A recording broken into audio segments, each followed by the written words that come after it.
Hello everyone, আশা করি সবাই ভালো আছেন। বর্তমানে একটি বিষয় নিয়ে অনেক জায়গায় আলোচনা হচ্ছে, তারেক জিয়া বাংলাদেশে আসবেন। এই খবরকে গিয়ে অনেকেই ফেসবুক, হোয়াটসঅ্যাপ আর সোশ্যাল মিডিয়াতে স্বাগতম তারেক জিয়া লেখা পোস্টার বানাতে চাচ্ছেন। কিন্তু সমস্যা হলো অনেকেই জানেন না পোস্টার কিভাবে বানাতে হয়। আবার কেউ ডিজাইন করতে গেলে পোস্টারটা সুন্দর হয় না, কেউ মোবাইল দিয়ে প্রফেশনাল পোস্টার বানাতে পারেন না। আজকের ভিডিওতে আমি দেখাবো কিভাবে আপনারা পোস্টার ডিজাইন একদম প্রফেশনাল ভাবে পোস্টার ডিজাইন কিভাবে করবেন। তো খুব সহজ ভাষায় আমি ধাপে ধাপে আপনাদেরকে মোবাইল ব্যবহার করে কিভাবে পোস্টার ডিজাইন করতে হয় তা দেখাবো। এবং ডিজাইনের কোনো অভিজ্ঞতা না থাকলেও এই ভিডিও দেখার পর আপনি খুব সহজে নিজের মতো করে একটি সুন্দর পোস্টার বানাতে পারবেন। তাই ভিডিওটি স্কিপ না করে শেষ পর্যন্ত দেখবেন, কারণ শেষের দিকে আমি কিছু গুরুত্বপূর্ণ ডিজাইন টিপস শেয়ার করব যেগুলো আপনার পোস্টারকে আরও আকর্ষণীয় করবে।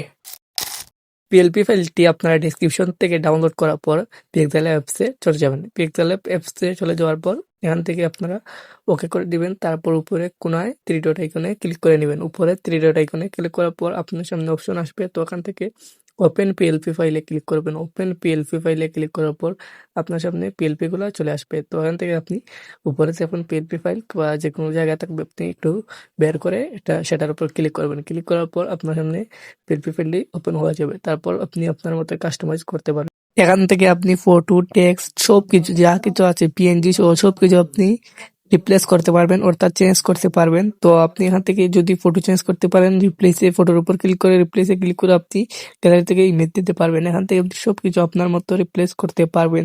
তো ভিউয়ার্স, এভাবে আপনারা সবকিছু আপনি নিজের মতো করে সবকিছু চেঞ্জ করতে পারবেন। তো আপনি আপনার মতো কাস্টমাইজ করার পর ডাউনলোড করার জন্য উপরে থ্রি ডট আইকনে ক্লিক করে এক্সপোর্ট ইমেজে ক্লিক করবেন। তো আপনার ইমেজটি আপনার গ্যালারিতে ডাউনলোড হয়ে যাবে।